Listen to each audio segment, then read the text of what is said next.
መቀሌ ላይ የህወሓት ሰራዊት ሰልፍ አድርገው ነበር። የተቃውሞ ሰልፍ ሊባል የሚችል ነው። ያረኩ በሆነ ነገር ደስተኛ ያልሆኑ የሆነ ጥያቄያቸው ያልተመለሰላቸው የሰራዊቱ አባላት ናቸው አደባባይ ላይ የወጡት። ከዛ አንጻር ነው የተቃውሞ ሰልፍ ልንለው እንችላለን። ብዙዎችም በዛው አይነት መልኩ ነው የገለጹት። ትንሽ የሆነውን ነገር ልንገራችሁ። በጣም አስገራሚ ነገር ነው የሆነው። በነገራችን ላይ ሰልፉን ያደረጉት አብዛኛው የሰራዊቱ አባል አይደለም። የአንድ አርሚ አንድ ኮር ውስጥ ያሉ አካላት ናቸው። አርሚ ነው የህወሓት ሰራዊት በአርሚ ነው የሚከፋፈለው። ይሄ አርሚ 22 የሚባለው ውስጥ ኮር 3 የሚባል አለ። እዛ ውስጥ ያሉ እስከ 400 ግፋ ቢል እስከ 500 የሚደርሱ ሰዎች ናቸው ሰልፍ የወጡት። እነዚህ ሰዎች ቤዝ ያደረጉት መቀሌ ዙሪያ አካባቢ፣ በተለይ ወደዚህ ወደ አየር መንገዱ ሲኬድ ነው ያላቆም፣ ግን ወደ አየር መንገዱ አካባቢ ነው ቤዝ ያደረጉት። ከዛ ነው የመጡት። ከዛ ወደ ፕሬዝዳንቱ ጽህፈት ቤት ነው ቀጥታ የመጡት። አብዛኞቹ ትጥቅ አልያዙም፣ ግን በጣት የሚቆጠሩ የተወሰኑ የሰራዊቱ አባላት ትጥቅ ይዘው ነበር። ፕሬዝዳንቱ ጽህፈት ቤት መጡ። እዛ የነበረውን የጽህፈት ቤቱን ጥበቃ ጥሰው ነው የገቡት። ጥሰው ገብተው የፕሬዝዳንቱ ቢሮ እስካለበት ቦታ ድረስ ሄደዋል። እዛ ድረስ ሄደው ፕሬዝዳንቱ በአጋጣሚ ቢሮአቸው ስላልነበሩ፣ ጄኔራል ታደሰ ወረደ ማለት ነው፣ ቢሮአቸው ስላልነበሩ ቢሮአቸው ስላጧቸው ተመለሱ። እንግዲህ እዛ ጽህፈት ቤት ውስጥ ፖሊስ አለ፣ የጸጥታ አካላት ምናምን አሉ፣ ግን ምንም ማድረግ ግን አልቻሉም። ያው የደሞዝ ጥያቄ ያነሳሉ እና ተመልሰው ሲሄዱ መንገድ ምናምን ዘጋግተዋል። ፕሬዝዳንቱን ማጣታቸው ማበሳጭቷቸው ይሁን አላውቅም፣ መንገድ ግን ዘጋግተዋል እና በተለይ ወደ አየር መንገድ የሚሄድ መኪና እንዳለ ቆሞ ነበረ። በዛ ምክንያት አንድ በረራ ሁሉ ተስተጓጉሏል። ተሳፋሪዎችን ሊጭን መጥቶ የነበረ አውሮፕላን ባዶን ተመልሷል ወደ አዲስ አበባ። ይሄ ሆኖ ሳለ በአጋጣሚ ፕሬዝዳንቱ ጄኔራል ታደሰ ወረደ ማለት ነው ስብሰባቸውን ጨርሰው ሲወጡ ሊያናግሯቸው ይፈልጋሉ እና ፕሬዝዳንቱ ሊያናግሯችሁ ስለሆነ መንገዱን ክፍት አርጉት ማለት፣ ፕሬዝዳንቱ በመኪና እየመጡ ነው እና መንገዱን ክፍት አርጉትና መጥተው ያናግሯችሁ ይሏቸዋል ታጣቂዎቹ። ታጣቂዎቹም በእግሩ መጥቶ ያናግረን ያሉት። ጄኔራል ታደሰ ወረደ በእግሩ መጥቶ ያናግረን አሉ። ጄኔራል ታደሰም ያን ማድረግ አልፈለጉም። በኋላም ይሄ ሐውልቲ የሚባል አዳራሽ አላቸው፣ እዛ ተገናኝተን እሺ እናውራ አሉ።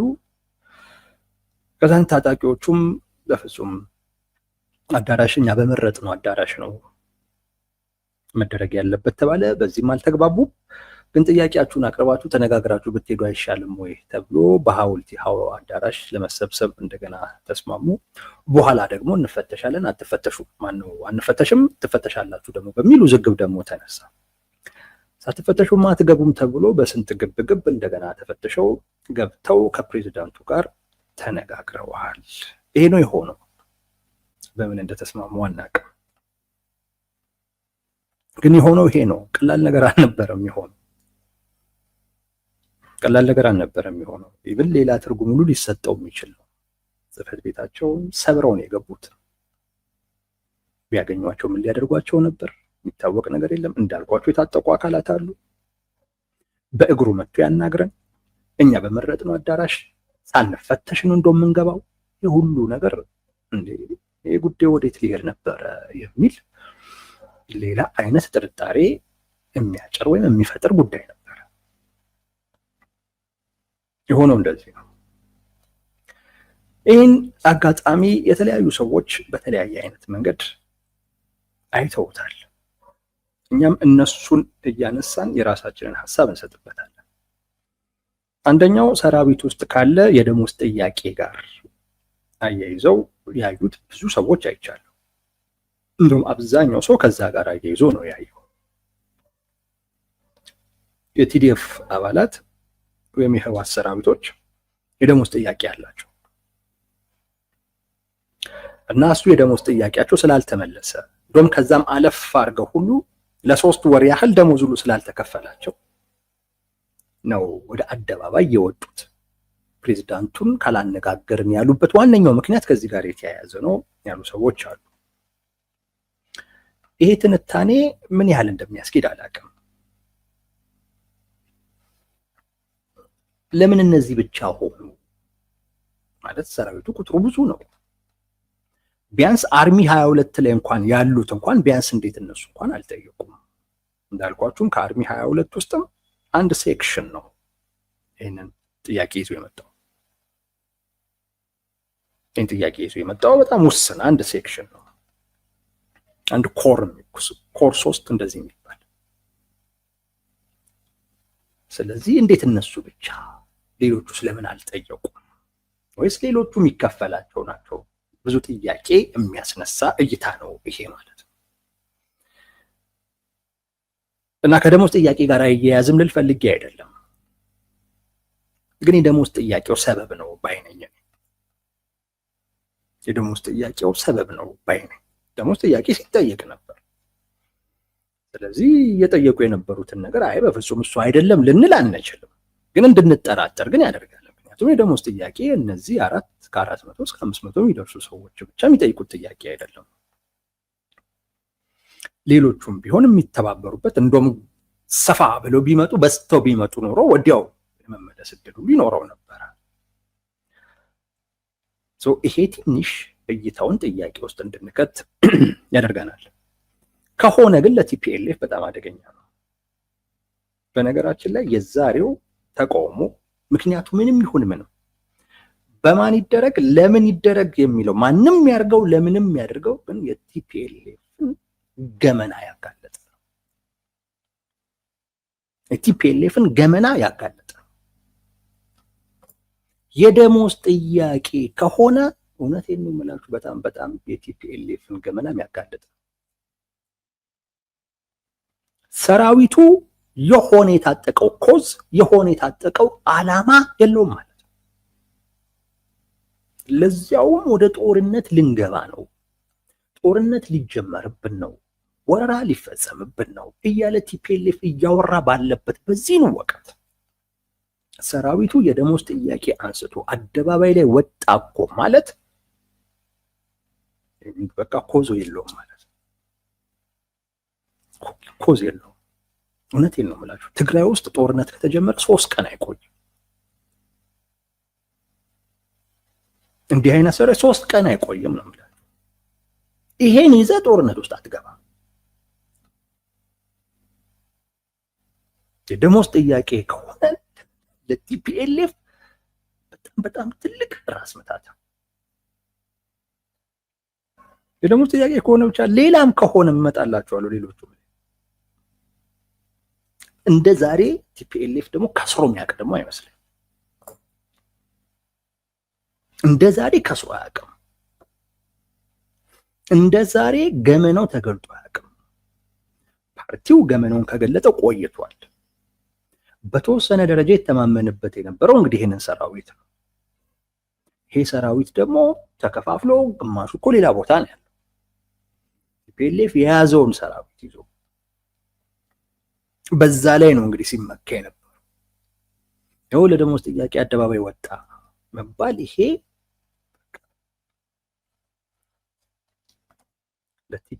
ለቲፒኤልኤፍ ደጋፊዎች ተስፋ የሚያስቆርጥ ነው። የትም አትደርስም ይሄን ሰራዊት ይዘህ የትም። የደሞዝ ጥያቄ ከሆነ ኮዝ ያለው አንዳንዶች ብቻ ሲሆን ብዙዎች በዚህ አይነት መልኩ አይተውታል። ራሳቸው ሰራዊቶቹ ለደሞዝ ጥያቄ ነው የወጡት ወይም የተቃውሞ ሰልፉ የተደረገው በራሳቸው ለደሞዝ ጥያቄ የተካሄደ የተቃውሞ ሰልፍ ነው ብለው ያዩት ሰዎች አሉ። አንዳንዶቹ ደግሞ ከግለሰብ ፍላጎት ጋር አያይዞ አይተውታል።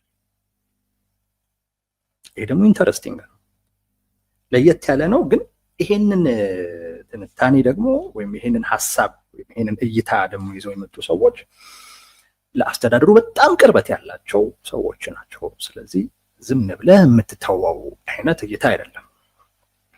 እነዚህ ሰዎች የሚሉት ምንድን ነው? በደሞዝ ጥያቄ ሰበብ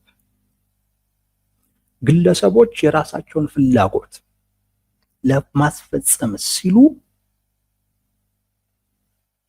ያካሄዱት የተቃውሞ ሰልፍ ነው የሚለው። ምን ማለት መሰላችሁ? መሪው የዚህ እነዚህ ወጡ የተባሉት 400 500 የሚደርሱ የሰራዊቱ አባላቶችን የሚመሩት ሰው ኮሎኔል ገብረስላሴ ይባላሉ። ኮሎኔል ገብረስላሴ ይባላሉ።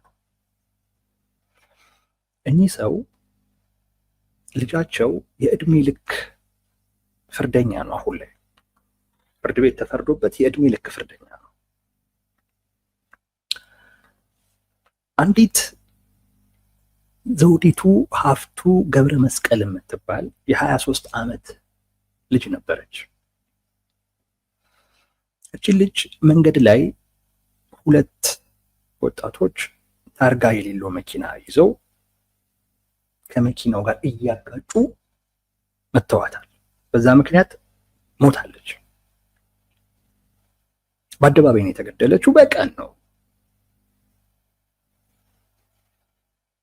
ዘውዱ ሀፍቱ ገብረ መስቀል ትባላለች። ከልጆቹ ጋር ምን ያገናኛታል ምናምን የሚለውን ነገር ብዙ አላውቅም። ግን እነዚህ ሁለት ሰዎች የእሷ ገዳዮች ናቸው። ከገዳዮች ውስጥ አንዱ የኮሎኔል ገብረስላሴ ልጅ ነው እና ፖሊስ ግድያው እንደተፈጸመ መረጃ ይደርሷል። የክልሉ ፖሊስ መረጃ ደርሶት ሰዎቹን፣ ልጆቹን፣ ወጣቶቹን በቁጥጥር ስር ግን ማዋል አልቻለም። ለ8 ወር ያህል ማለት። ከዛ በኋላ በሴቶቹ ዙሪያ ላይ የሚንቀሳቀሱ አካላቶች አደባባይ ላይ ሰልፍ ወጡ። ፖሊስ ያልያዘው አንደኛው ልጅ የኮሎኔል ገብረስላሴ ልጅ በመሆኑ ፈርቶ ነው። በኋላ በሴቶች ጉዳይ ላይ የሚንቀሳቀሱ አካላቶች ሰልፍ ወጡ። የዘገየ ፍትህ ምናምን በሚል የልጅቷ ቤተሰቦችና እነዚህ ሲቪል ተቋማቶች አንድ ላይ ሰልፍ ወጡ። የህዝብ ጫና ሲበዛ ፖሊስ ሁለቱን ልጆች በቁጥጥር ስር ያውላል።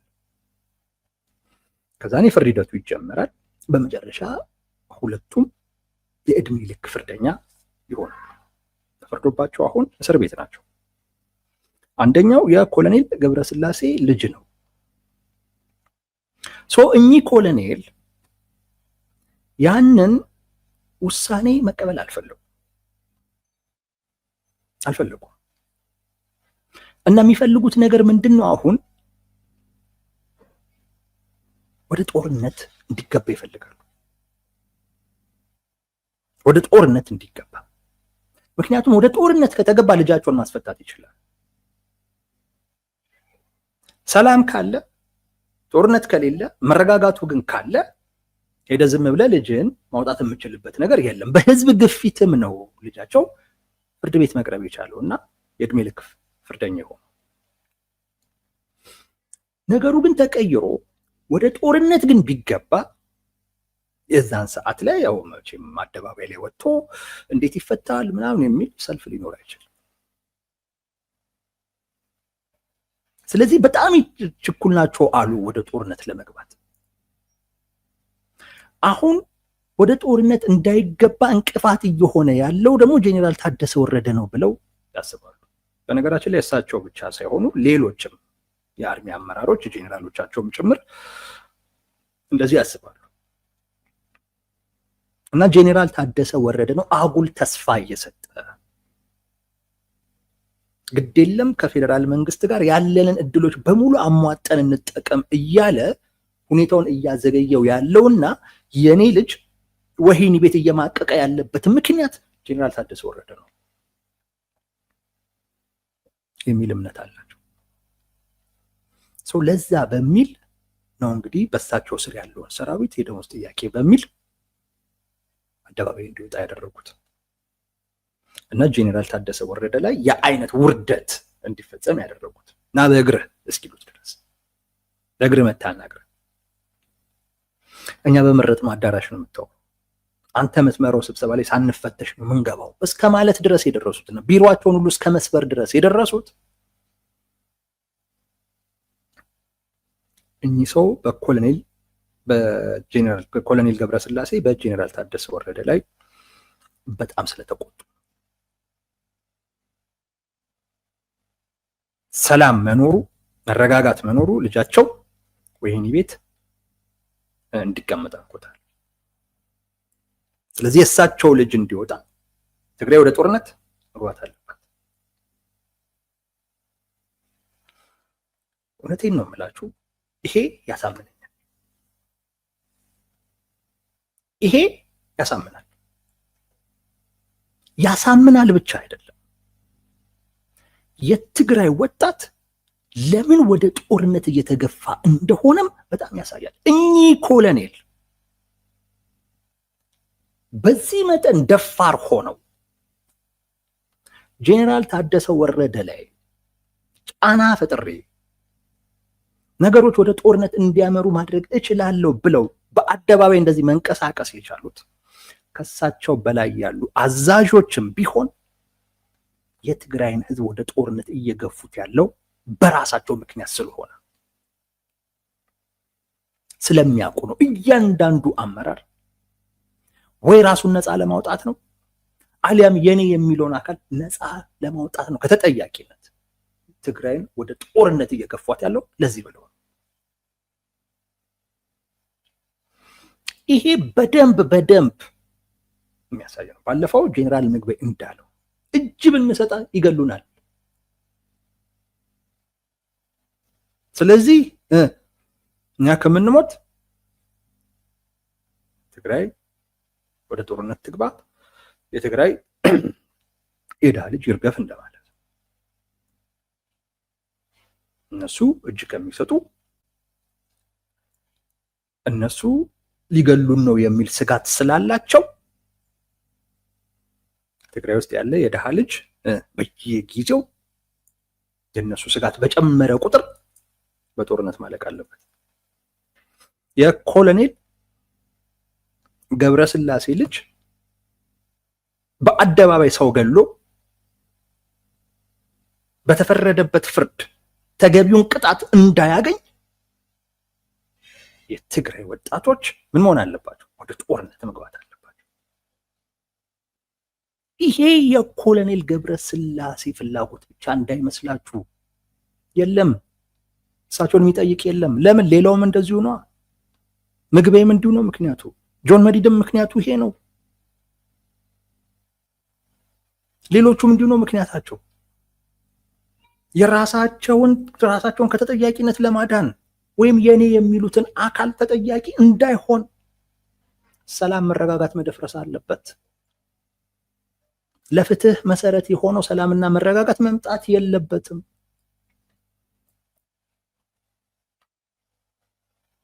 የትግራይ እናቶች ይውለዱ እንጂ እነዚህ ሰዎች ከተጠያቂነት ለመዳን እያንዳንዱን ሰው ያስገድላሉ።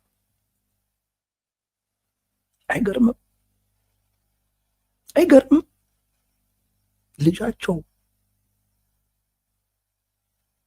በፍትህ እንዳይሰፍን ወይዘሪት ዘውዱ ሀፍቱ ፍትህ እንዳታገኝ ወንጀለኛ ከእስር ቤት ወጥቶ በነፃነት እንዲኖር አይገርምም? ትግራይ ወደ ጦርነት መግባት አለባት። እንደዚህ መጣደፍ ዋው! ምን አይነት ጭንቅላት ነው እንደሚያስብ? ምን አይነት ህሊና ነው ይሄን የሚፈቅደው? እንዲህ እንደው ፍትህ እንኳን ተነፍግ ያለው እኮ ቢባል ኬዙ ድጋሚ ይታይልኝ እንደው ይግባኝ ምናምን ይጠየቃል። ልጄ ገሎ ሰው እኮ ነው የገደለው። ልጄ ገሎ ልጅ ለምን እያልኩ አወራለሁ። የእሳቸው ልጅ ገሎ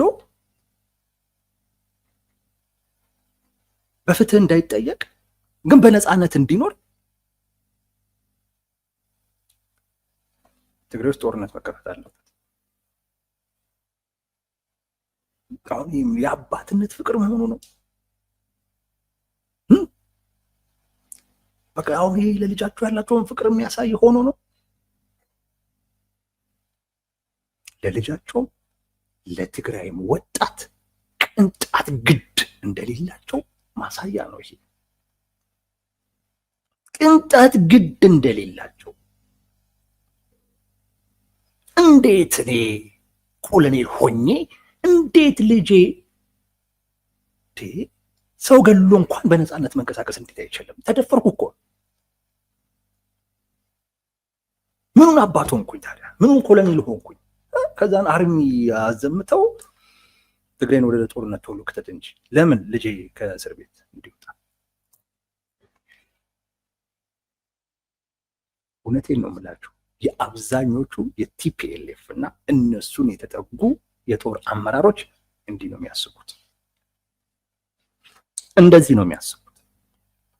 እነሱ ወይንም የነሱ ልጅ ወይም የነሱ የሆነ ሰው የኔ ያሉት አካል ሰው እንዳይጠየቅ ነው ትግራይን ወደ ጦርነት እያንደረደሩ ለመክተት እየፈለጉ።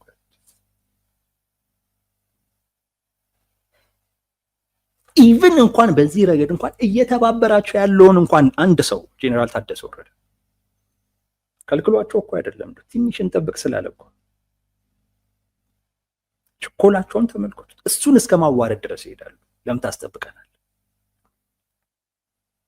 እኛ እኮ ወደ ጦርነት ባልገባን ቁጥር የኔ ልጅ እኮ ወይኔ ቤት አንድ ቀን እያደረ ዋው የሚገርም ነው።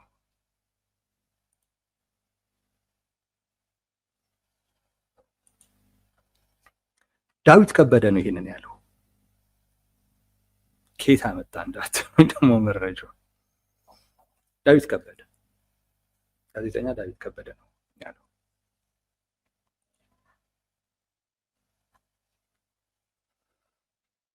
እና ይሄ ነው የትግራይ ህዝብ እየተካለበ ምዕራብ ትግራይ ተፈናቃይ ምናምን እንዲህ የተባለ እንዳያስብ ሆኖ እየተካለበ ወደ ጦርነት እንዲገሰግስ እየተደረገ ያለው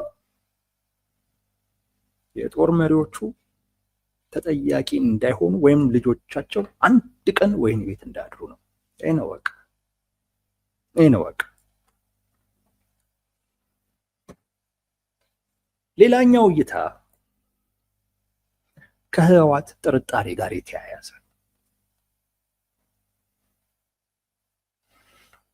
ከዚህ ቀደም እንዳልኳችሁ ቲፒኤልኤፍ ማንም አያምነው። የሆነ ስሞል ሰርክል አለ። ያ ስሞል ሰርክል የአንድ አካባቢ ሰው ናቸው። ከራሳቸው ውጪ ማንንም አያምኑ። አንድ ነገር ላስታውሳችሁ፣ ወደኋላ ተመለሱ። ጠቅላይ ሚኒስትር አብይ አህመድ ስልጣን ላይ እንደወጡ አካባቢ ሰራዊት ከጦር ኃይሎች ተነስተው ቤተ መንግስት ድረስ ሄዱ። ታስታውሳላችሁ? ጥያቄያቸው ምን ነበር? የደሞዝ ጥያቄ ነበር።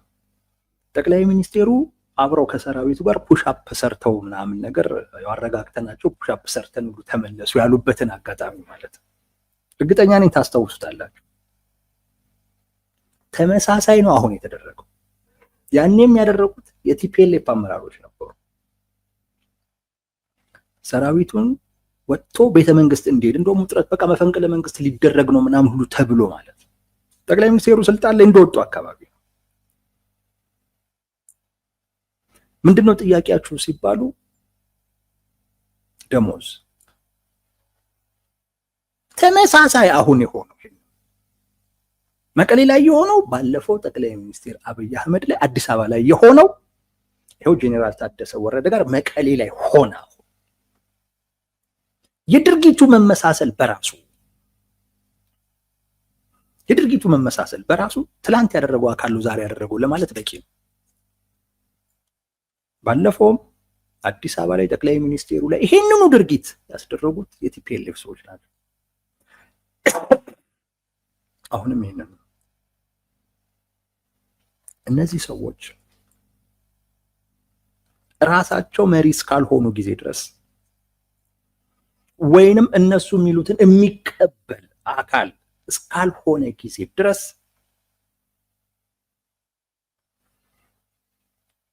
በእንደዚህ አይነት ድርጊቶች ያንን አካል ማስፈራራት፣ ጭንቀት ውስጥ መክተት፣ የእነሱን ውሳኔ እንዲቀበል ማድረግ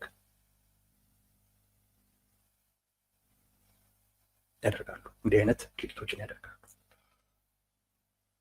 የቲፒኤልኤፍ ድርጊት ነው ብለው የሚያዩት ደግሞ አሉ። ጄኔራል ታደሰ ወረደ በዚህን ወቅት ላይ በግልጽ ምን እንደሚፈልጉ የማይታወቁ ሰው ቢኖሩ ጄኔራል ታደሰ ወረደ ናቸው። በተለይ በትግራይ ፖለቲኮች በጣም አወዛጋቢ የሆኑ ሰው እሳቸው ይመስሉኛል። ቲፒኤልኤፎች አያምኗቸውም። የመጡበትም አካባቢ ምናምን እንደዚህ በቲፒኤልኤፎች ዘንድ የሚታመንም አይደለም።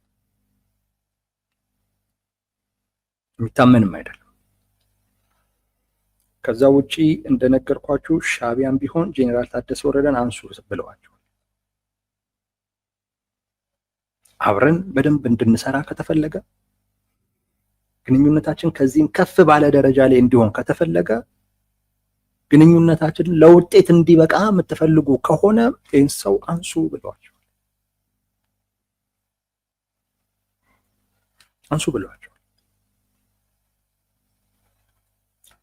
ጌታቸው ረዳን እነ ዶክተር ደብረጽዮን ለማንሳት ሲፈልጉ ያደርጉ የነበረው ነገር ሰልፍ ነበር። ሰው ሲያስወጡ ነበር።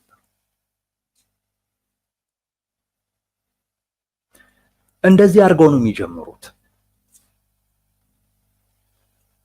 ሰውን ያለማምዱታል።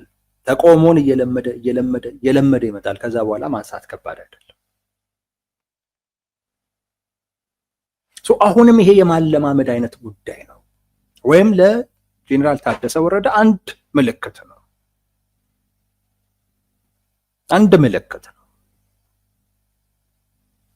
ቲፒኤልኤፎች ከሻዕቢያ የተሰጣቸው ትእዛዝ ስላለ አንድ፣ ሁለተኛ በእንደዚህ አይነት ሁኔታ አሁን ባሉበት አይነት ሁኔታ መቀጠል አይችሉም።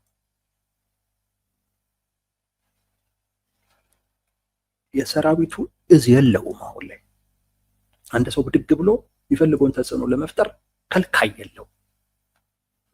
ህዝቡ ምሬት ላይ ነው። ነገሮች ጊዜ በሄደ ቁጥር ቲፒኤልኤፍ እየገጠመው የሚመጣው ነገር የሚያጠነክረው ወይም መልካም የሚባሉ እድሎቹ ሳይሆን ከፊት ለፊቱ የሚታዩት ነገሮች በሙሉ አሁን ላይ ስጋት ናቸው። ሰራዊቱ እየተገመሰ ወደዛ ሊሄድ ይችላል። ምክንያቱም አሁን አማራጭ አለ። አንዳንድ ውሳኔዎች እየተወሰኑ ነው። ይፋ ሲሆኑ አወራለሁ ብዬ ነው እንጂ አንዳንድ ነገሮች ተወሰኑ ሲባል እየሰማን ነው። ግን ይፋ ሲሆኑ ማውራቱ ይሻላል። ስለዚህ ሰራዊቱ ቁጥሩም እየቀነሰ ሊመጣ ይችላል። ሞራሉም እየጠፋ ሊመጣ ይችላል። እርስ በርስም ያላቸው መተጋገል፣ እርስ በርስም ያላቸው አለመግባባት እየሰፋ ይመጣል። የህዝቡን ቅራኔ እየጨመረ ወደ አመጽ ሊሄድ ይችላል። አሁን እነዚህን አጋጣሚዎች ለመጠቀም ፍላጎት ያለው የተደራጀም አካልም አለ፣ አቅም ያለውም አካል አለ። በእንደዚህ አይነት ሁኔታ ረጅም ጊዜ መቆየት አይችሉም። ወደ ጦርነት መግባት አለባቸው ነገሩን ለመቀየር። ይህን ያስባሉ። ጄኔራል ታደሰ ወረደ በህወሓት ላይ ስልጣን አለው። ያን ስልጣን የመጠቀም ፍላጎት ስለሌለው እንጂ ስልጣን አለው። ጄኔራል ታደሰ ወረደን ማስወገድ ማለት ቀጥታ ወደ ጦርነት መግባት ማለት ነው። እና አንተ ነህ ጦርነት ጀማሪ። ምንም በቃ ሌላ ጥያቄ ያስነሳ። አውራጃዊነት ስሜቱን የበለጠ ከፍ ያደርጋል። ሄደህ ዝም ብለህ ብድግ ብለህ የምታወርደው ጉዳይ አይደለም።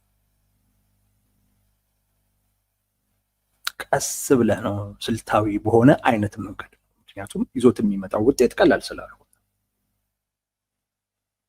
እኚህን ነገሮች ጠቅሰው የቲፒኤልኤፍ ፍላጎት ነው ከራሳቸው ፍላጎት ጋር ሻዕቢያ ከሰጣቸው ትዕዛዝ ጋር አያይዘው፣ ነገር ግን ደግሞ ማንሳቱ ደግሞ በአንድ ጊዜ ሊፈጥረው የሚችለውን ጉዳት ታሳቢ በማድረግ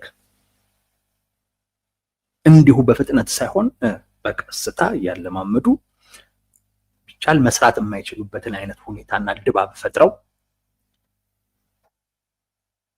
ከዛ በኋላ ሰውም ወይም ሰራዊቱም አይበቃ የሰውማ ማስፈጸም አይችልም ወይ ይውረድ ምናምን ነገር እንደዚህ እንዲባል አድርገው መውረዱን የሆነ ቅቡል እንዲሆን አድርገው የማውረድ ፍላጎት አላቸው።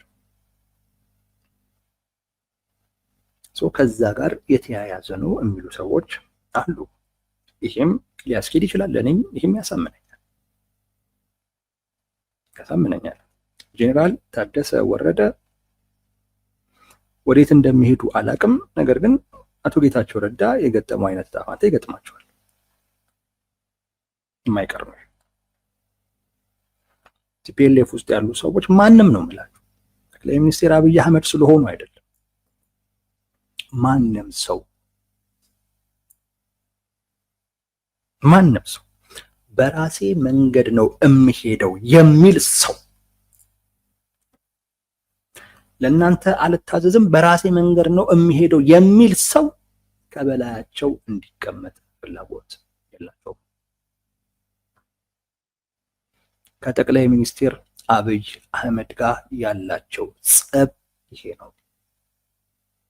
በእኛ ፍላጎት ትሄዳለህ ባስቀመጥነው አቅጣጫ ወይንስ የሚል ነው። አልሄድም ስላላቸው ነው ጸብ የተፈጠረው። ሌላ እንዳይመስላችሁ ጌታቸው ረዳ ጋር የተፈጠረው ጸብ ያ ነው። እኛ በምንወስነው ውሳኔ እና በምናስቀምጠው አቅጣጫ ትሄዳለህ ወይንስ ነው ያሉት ጌታቸው ረዳ። አልሄድም አለ፣ ወረደ። የቲፒኤልኤፍ ሰዎች እንደሚባለው የፖለቲካ ችግር ስላለ በፍጹም አይደለም። በቃ በዚህ እርግጠኛ ሁኑ። ወይ እነሱ ናቸው ከፊት መሆን ያለባቸው፣ አሊያም ለነሱ የሚታዘዝ ሰው ነው ከፊት መሆን ያለበት። እንደ የቀድሞ ጠቅላይ ሚኒስትር ኃይለማርያም ደሳለኝ አይነሱ። ከዛ ውጪ ግን በራሴ መንገድ እሄዳለሁኝ የሚል ሰው ከላይ ተቀምጦ በፍጹም ኢትዮጵያ ውስጥ ሰላም፣ መረጋጋት ሊመጣ አይችልም ባይ ናቸው። አቅም እስካለን ጊዜ ድረስ እንበጠብጣለን። ምንም አይነት የፖለቲካ ፍላጎት የላቸውም። አሁን ካልኩት ውጭ ስልጣንን ለመበዝበዝ ስልጣንን ለመጨቆን ብቻ የሚጠቀሙ ጥቂት ቡድን፣ የጥቂት ግለሰቦች ስብስብ ግን በህዝብ ስም ይነግዳል። ይህ ቲፒኤልኤፍ ነው። ቲፒኤልኤፍ ለዛ ነው ጄኔራል ታደሰ ወረደ ተመሳሳይ አይነት ጣፋንታ ይገጥማቸዋል። ግን እሳቸው ምን እያደረጉ ነው? በብዙ መጠን ታዛዥ እየሆኑላቸው ነው። ኮማንድ ፖስት አቋቁሞ የኮማንድ ፖስቱን ውሳኔ ነው የሚያስፈጽሙት ጄኔራል ታደሰ ወረደ። የቲፒኤልኤፍ ሰዎች ያሉበት ኮማንድ ፖስት ነው። ግን ደግሞ በአንዳንድ ጉዳዮች ላይ ደግሞ ትንሽ ቆጠብ ይላል። ይሄን እንኳን አይፈልጉም። በቃ በተቀመጠው አቅጣጫ መሰረት ትሄዳለህ ወይስ አትሄድም? ከሄድክ ችግር የለውም እና እነሱንም ማጠየቅ ከሆነ ችግር የለውም። ኖ የራሴ መንገድ አለኝ፣ የራሴ ግብ አለኝ፣ የራሴ ራዕይ አለኝ፣ እሱን ለማስፈጸም በሚያስችል አይነት መልኩ ነው የሚሄደው ካልክ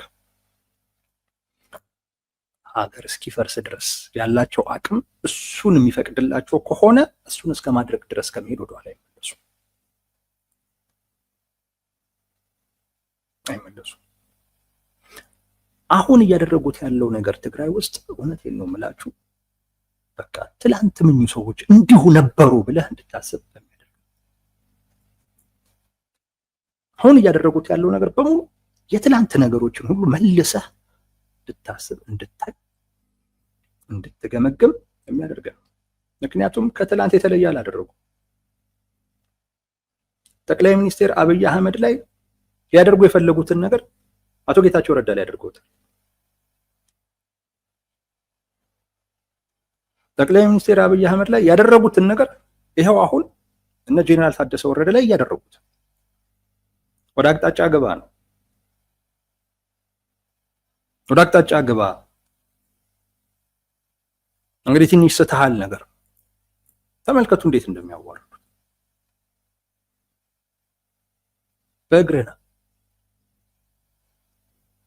በእግርህ መታናግረን እንኳን እዚህ ሰው ራሳቸውን አንቱ ነው የምለው። ከ1 ኪሎ ሜትር በላይ እኮ ነው።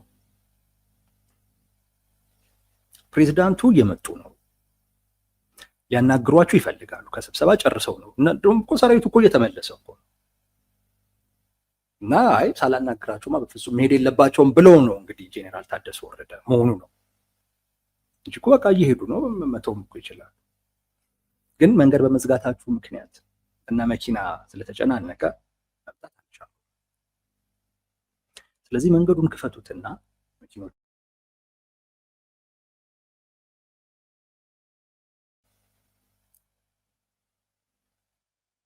በእግሩ መጡ ያናግረ ተመልከቱ። ቲፒኤልኤፍ እንዲህ አይነት ድርጅት ነው። እውነቴን ነው የምላለው፣ እንዲህ አይነት ድርጅት ነው። ይሄ ድርጅት አይደለም ወደ ማዕከላዊ መንግስትነት ትግራይ ውስጥ አሁን ባለው ደረጃ እንኳን እንዳይቀጥል መታገል፣ እውነቴን ነው የምላችሁ፣ በቃ ለትግራይ ህዝብ ካለህ ፍቅር የሚመነጭ ነው። ወይም ለትግራይ ህዝብ ያለህን ፍቅር እና ለዛ ህዝብ ያለህን ክብር የሚያሳይ ነው። ይሄ ድርጅት ደግሞ ባለበት ይቀጥል ደግሞ ማለት በተቃራኒ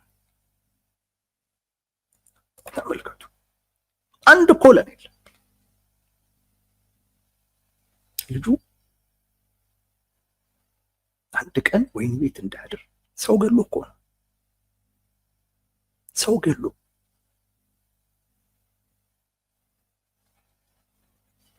ለዚያም 8 ወር ሙሉ እንደ ልቡ ልጁ እየተንቀሳቀሰ ፖሊስ እያወቀ ሚይዘው ጠፋ። ለምን? የኮሎኔል ገብረስላሴ ልጅ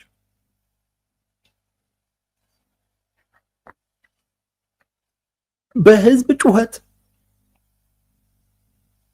ከዚህ ሁሉ ህዝብ ጋርማ ከምንጣላ መቼም ተቀሪ በልህ ብለው ወይም ቃል ገብተውለትም ሊሆን ይችላል። ችግር የለም ጦርነት ሲጀመር ታውጣዋለህ ብለውትም ሊሆን ይችላል። ምን ይታወቃል? ጦርነት ስለሚጀመር ያን እናወጣዋለን። አሁን ላይ ዝም ብለን ብቻ ለህዝቡ የሆነ አይነት ምላሽ እንስጠው ብለውም ሊሆን ይችላል። የእሱ ልጅ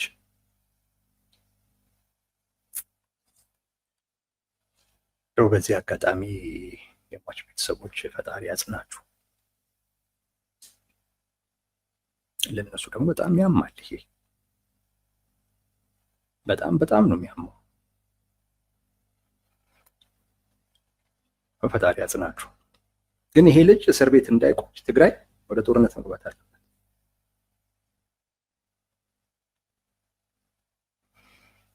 እኚህ ናቸው ለትግራይ ህዝብ ፍላጎትና ጥቅም፣ ለህዝቡ መብት መከበር የታገሉ ያሉት ታጋዮቻችሁ እኚህ ናቸው። እዚህ ትኖራላችሁ ብዬ ነው መቼም። ታጋዮቻችሁ እኚህ ናቸው። ለመብታቸው ለእናንተ መብት የሚታገሉት እኚህ ናቸው።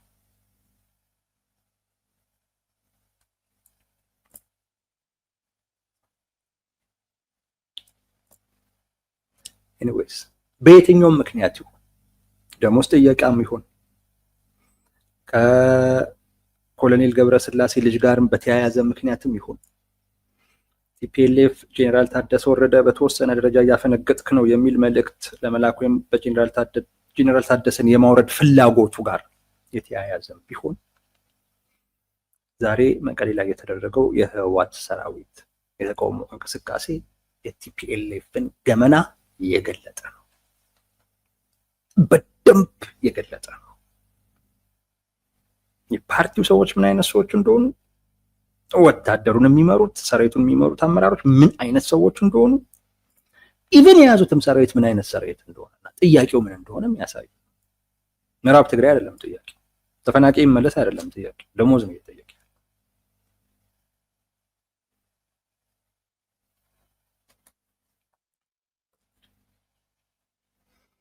የሆነው ወዳጆች ቲፒኤልኤፍ ገመናው በደንብ የተጋለጠበት ወቅት ነው ዛሬ።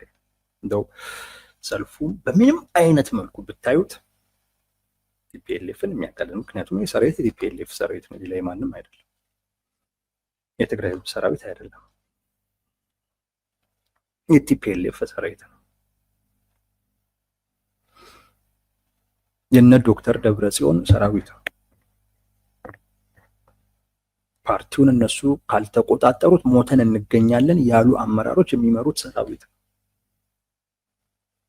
ራሱ ነው እጁን አውጥቶ እኛ የህዋት ሰራዊት ነን ያለው በህዋት ውስጣዊ ጉዳይ ላይ ሲገባ ማለት ነው። እኛ አይደለም ያለው ራሱ እኔ የህዋት ሰራዊት ነኝ ያለው። የህዋት ጉዳይ ያገባኛል ብሎ አሸናፊና ተሸናፊ የመረጠ ጊዜ ያኔ ነው ራሱን የህዋት ሰራዊት አድርጎ ያቀረበው። ያማ እስከዛ ጊዜ ድረስ አናቀም ነበር። እና የዚህ ሰራዊት ገመና ነው የተገለጠ። ምን አይነት መሪዎች እንደሚመሩት፣ ምን አይነት ሰራዊት እንደያዘ፣ ምን አይነት ፓርቲም እንደሚመራው በደንብ የታየበት አጋጣሚ ነው ማለት እንችላለን ወዳጆች።